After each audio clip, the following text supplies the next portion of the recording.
In our last video, we showed you how to set up a benchtop gas and nitrogen injector. So in today's video, I'm going to show you how you can install that same gas injector kit directly onto your capping machine.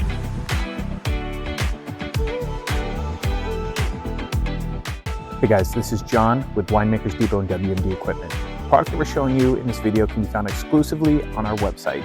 Please be sure to check that out. Also, please like this video and subscribe to the channel. Enjoy the rest of the video.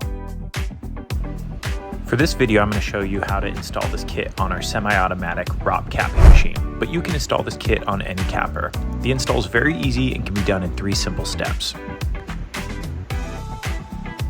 Your first step is to install your bottle alignment and sensor. This can be installed either to the left or to the right of where you'll be doing your capping. For this demonstration, I installed it to the right. Simply remove this nut from the screw, place on the tracks, and install, adjusting until it is in a comfortable position.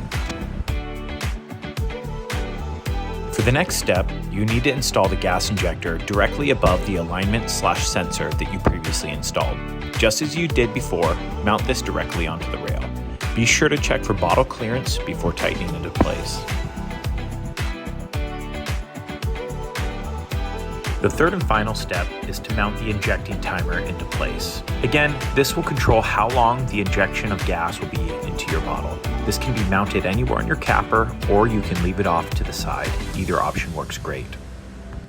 And that's a wrap for this video. If you found it beneficial, be sure to like and subscribe to our channel. And as always, be sure to check out our websites to learn more about the types of equipment that we offer.